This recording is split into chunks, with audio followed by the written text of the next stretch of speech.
Wali Paidi adalah anak terakhir dari 3 bersaudara. Bapaknya guru sekaligus petani yang menggarap sawahnya sendiri yang cukup luas untuk menghidupi keluarga sederhananya. Setiap sore beliau mengajar ngaji anak-anak di kampungnya, di musolanya sendiri yang cukup luas namun tidak bisa dipakai Jumatan karena kapasitasnya paling banter hanya kurang lebih 30 orang.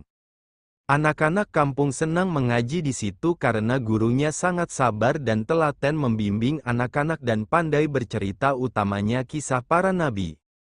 Jika bulan Ramadan anak-anak paling senang ngaji di situ karena selalu tersedia takjil walaupun hanya singkong rebus. Bapak Wali Paidi juga sangat disenangi orang kampung karena ringan tangan untuk membantu yang kesulitan, sehingga orang-orang kampung rela dan senang bila anak-anaknya belajar ngaji pada beliau. Kampung asal Wali Paidi ini cukup makmur, oleh karenanya banyak anak-anak dari kampung ini meneruskan pendidikan yang lebih tinggi atau mondok ke pondok tersohor di luar kampungnya. Oleh karenanya musola ini menjadi ramai ketika bulan Ramadan. Karena pada bulan Ramadan anak-anak muda pada liburan pulang kampung dan mereka bernostalgia dengan membuat acara ngaji posoan. Hingga ngaji posoan ini menjadi tradisi di musola itu. Mereka ngaji kitabnya super cepat yang bertujuan untuk menghatamkan bukan untuk kepahaman. Dan kadang-kadang ada yang bertausiah hanya untuk memamerkan kebolehan. Sehingga selain anak-anak muda, orang-orang tua pun ada yang ikut nimbrung. Maka tak heran bila bulan puasa musola ini menjadi makmur karena banyak yang bersodakoh. Apalagi bila tarawihnya diimami oleh santri yang barusan hafal Quran. Sedangkan Wali Paidi sejak kecil selalu di rumah, ketika ditawari untuk mondok dia tidak mau. Wali Paidi masih ingin berbakti kepada orang tuanya, karena orang tuanya sudah tua. Wali Paidi tidak tega kalau meninggalkan orang tuanya sendirian tanpa siapa-siapa. Dia sudah sangat senang dengan keadaan seperti itu, tapi ketika dia lulus aliyah, abahnya memaksa dia untuk mondok. Konon karena abahnya bermimpi bertemu dengan Sunan Gunung Jati yang menyarankan agar memondokkan anaknya ke daerah Jombang. Maka berangkatlah mereka berdua ke sebuah pondok yang sangat istimewa karena santrinya sedikit tapi rata-rata pintar dan alim. Anak-anak yang mondok di sini sejak sanawiyah sudah disuruh menghafalkan Al-Quran dan kebanyakan mereka ketika lulus sudah hafal Al-Quran 30 juz. Ketika memasuki aliyah baru diajarkan ilmu nahwu sorof. Pengasuh pondok ini orangnya terlihat biasa, perawakannya kecil dan kulitnya agak hitam karena seringnya beliau pergi ke sawah. Tapi menurut kabar dari santri-santri bahwa kiai pengasuh ini sebenarnya adalah seorang wali mastur atau wali tersembunyi. Ketika Paidi kecil dan abahnya sowan ke pengasuh, abahnya bilang kepada Mbah Kiai. Mbah Yai, saya titipkan anak saya kepada sampeyan. Saya pasrah dan ridho dengan apapun yang akan Mbah Kiai lakukan terhadap anak saya, andai Mbah Kiai menyembelihnya pun, saya ikhlas. Inggih, insya Allah anak sampeyan ini akan jadi orang yang bermanfaat, ujar Mbah Kiai. Setelah basa-basi dan ngomong tentang segala aturan pondok dan ditunjukkan pondokan atau kamar untuk Wali Paidi, dia diantar abahnya ke kamar pondoknya. Abahnya berkata kepada Paidi, "Le, aku memondokkan kamu ini bukan bertujuan membuatmu supaya pinter, tapi aku pingin kamu mondok ini belajar akhlak yang baik dari kiaimu.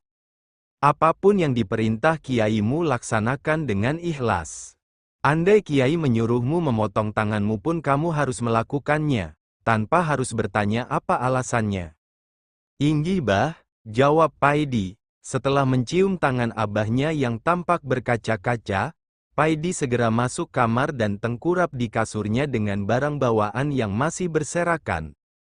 Keesokan harinya Paidi kecil dipanggil oleh Abah Yai ke dalam atau rumah kediaman, bergegaslah ia menemui Abah Yai. Setelah bersalaman Paidi duduk di lantai, di depannya Abah Yai duduk dengan bersandarkan tembok. "Ali Firdaus, Kamu mondok di sini gak usah ikut belajar ngaji seperti teman-temanmu yang lain, makommu bukan untuk belajar dan menghafalkan Al-Quran, apalagi belajar nahwu dan sorof, ucap Abah Yai. Paidi kecil terdiam, hatinya merasa terpukul dan sedih. Tidak dinyana kiainya akan berkata seperti itu. Namun Paidi kecil tak menampakkan kesedihannya terngiang pesan abahnya bahwa kepintaran bukan tujuannya untuk mondok di sini. Tapi ucapan kiainya ini begitu menghujam hatinya, tanpa terasa air matanya meleleh di pipinya. Mengapa? Apa kamu ingin pulang dan gak mau mondok di sini ya? Kata Abah Yai seolah tahu perasaan Paidi.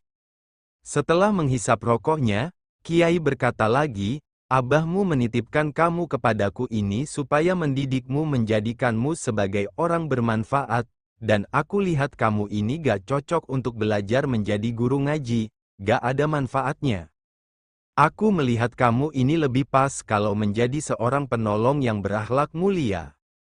Mulailah dengan belajar ikhlas untuk menjadi kacung di sini, membantu bersih-bersih dalam, dan membantu memudahkan santri-santri lain yang belajar di sini, menatakan sandal mereka, mengisi bak kamar mandi dan sebagainya.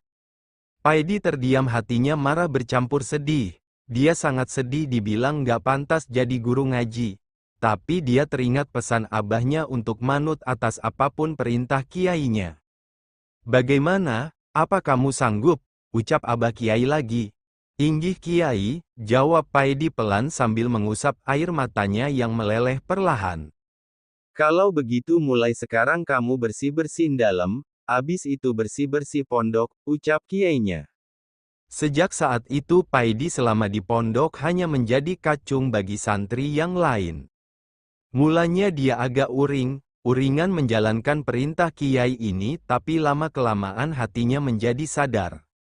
Dia ini sebenarnya juga belajar menjalankan perintah kiainya dengan baik dan benar, cuma perintah bagi dirinya saja yang berbeda.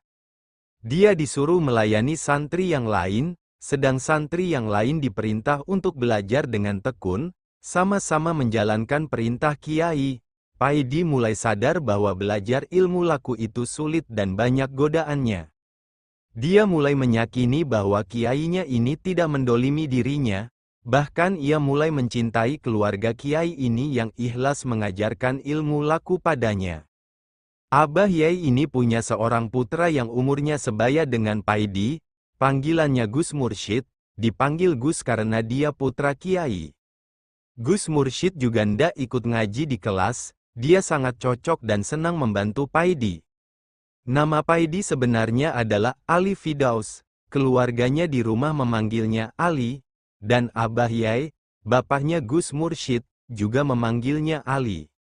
Namun karena Gus Mursyid selalu memanggilnya dengan sebutan Kang Paidi, dan kadang-kadang dia juga menyebut Wali Paidi, maka santri-santri pondok ini memanggilnya Kang Paidi.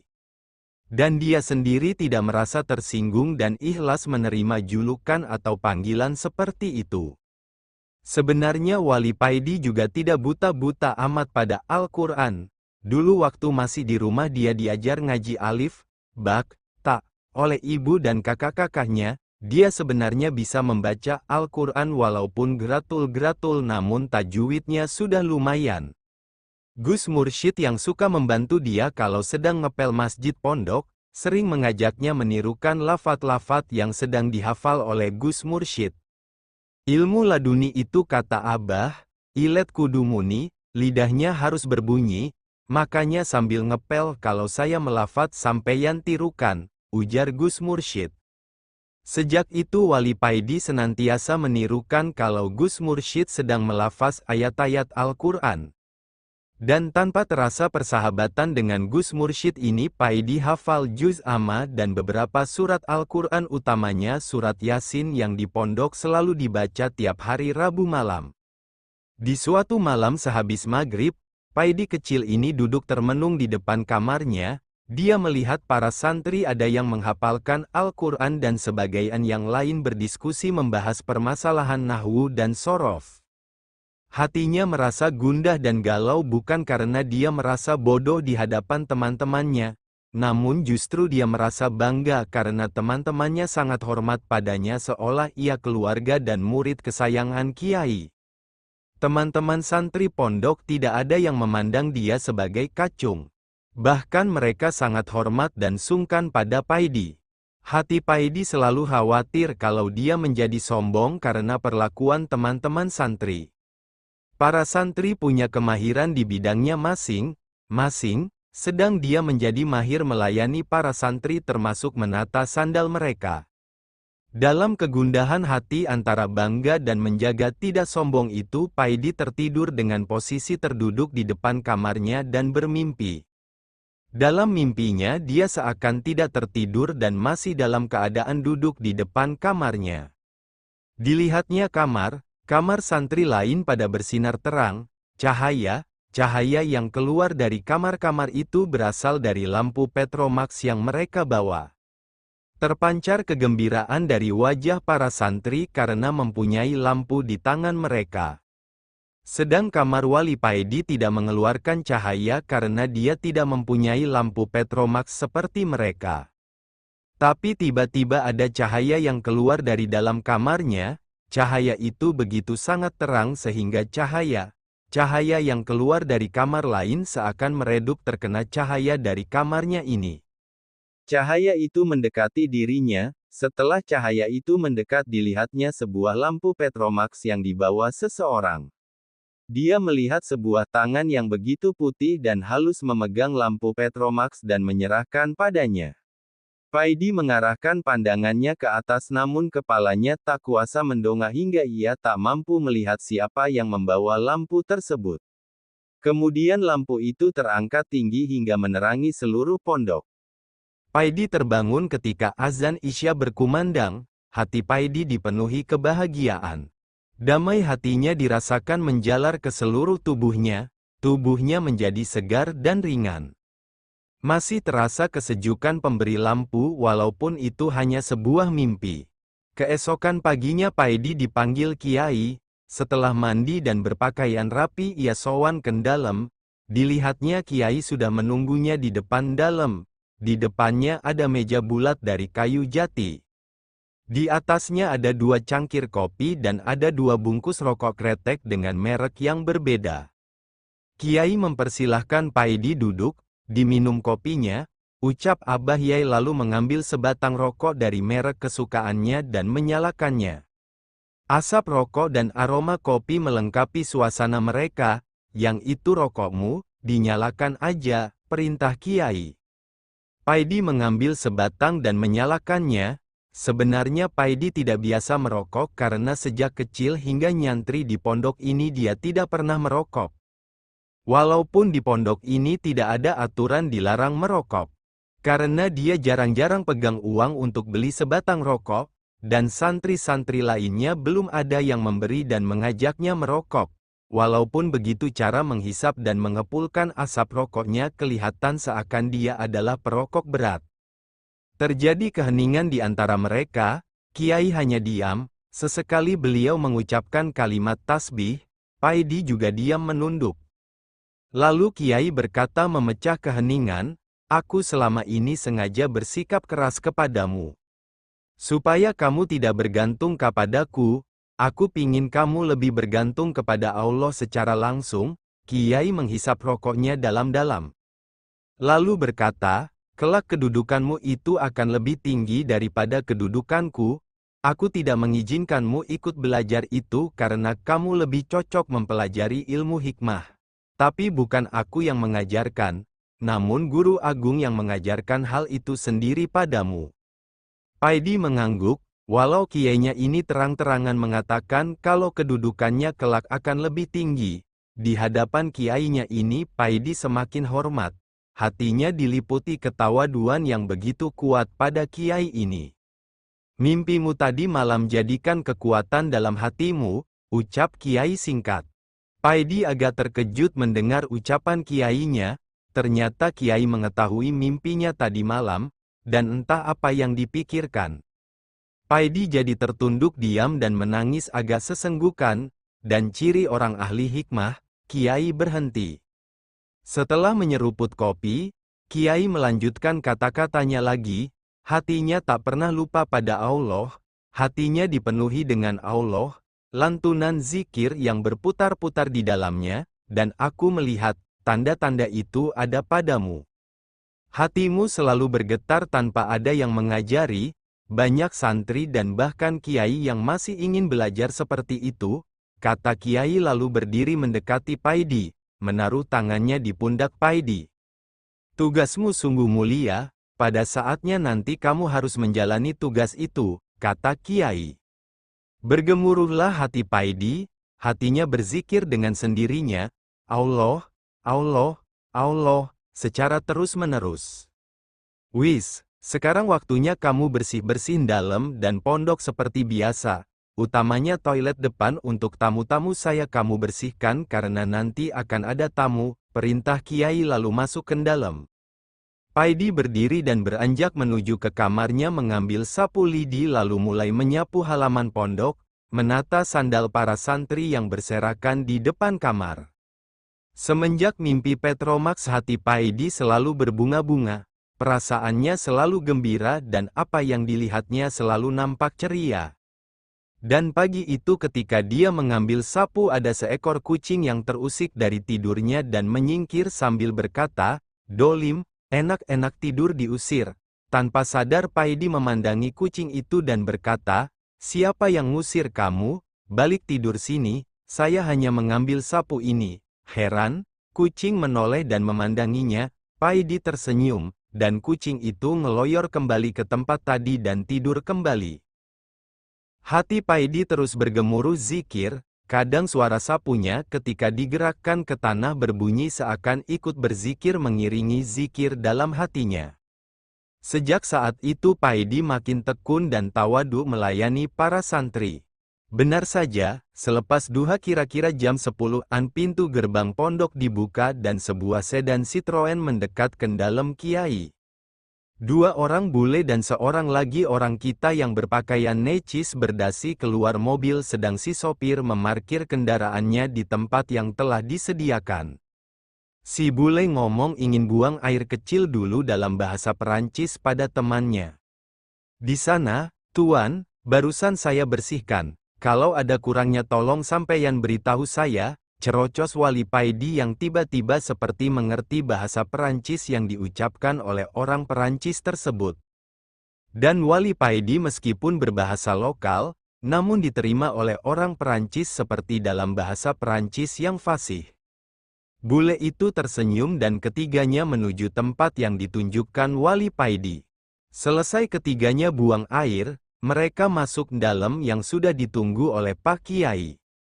Kira-kira 45 menitan mereka di dalam, mereka keluar sambil ketawa-ketawa diantar oleh Pak Kiai dan terdengar celotehan dalam bahasa Inggris bahwa akan melihat-lihat pondok.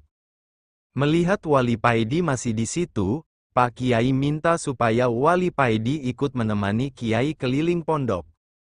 Akhirnya Wali Paidi seolah menjadi seorang guide yang menerangkan berbagai tempat dalam pondok itu dengan bahasa Perancis dan bahasa Inggris yang fasih dan sangat dimengerti oleh mereka. Kejadian terekam dan tersaksikan beberapa santri dan Pak Kiai sendiri. Namun di hadapan santri utamanya pada keluarga Pak Kiai, sikap Paidi layaknya seorang kacung yang selalu mengalah serta manut saja ketika disuruh-suruh. Hal ini menjadikannya banyak santri semakin santun padanya. Namun ada juga santri yang agak kurang ajar kepadanya. Suatu ketika ada santri hafidz, hafal Al-Quran, menggodanya rada kelewatan sehingga sedikit mengganggu hatinya. Paidi mencoba menahan hatinya namun masih tampak juga di raut wajahnya.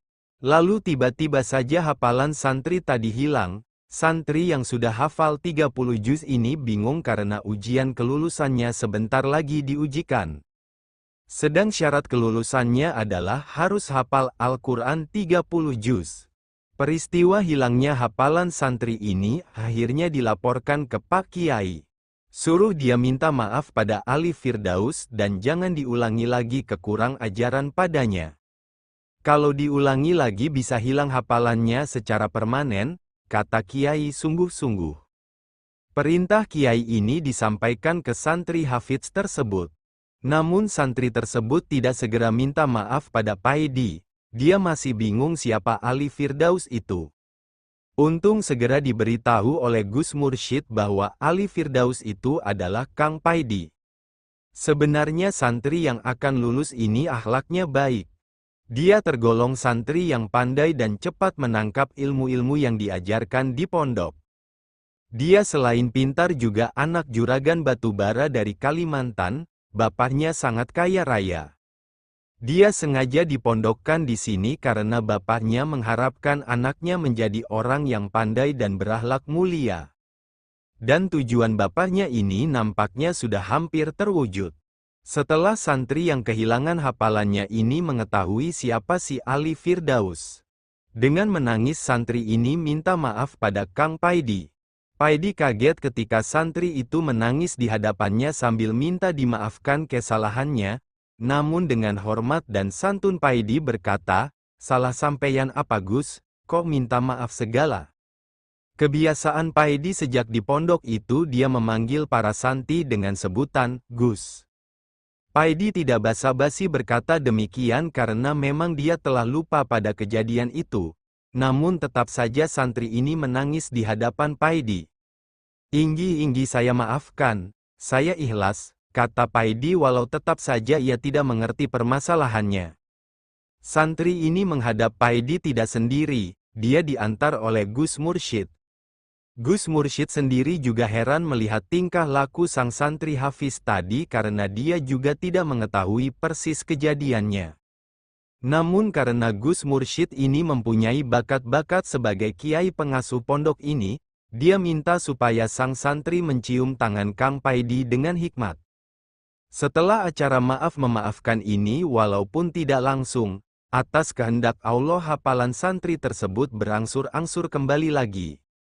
Entah diperintah abahnya atau kehendaknya sendiri Gus Mursyid berfatwa pada sang santri yang kehilangan hafalannya, "Benar kata Allah, barang siapa memusuhi waliku, aku mengumumkan perang dengannya." Begitulah yang terjadi pada santri hafiz ini. Sejak peristiwa itu para santri makin hormat dan tidak berani lagi bersikap kurang ajar pada Paidi. Malah mereka sekarang ada perasaan takut karena menganggap Paidi sebagai sesepuh pondok dan mata-mata kiai di dalam pondok.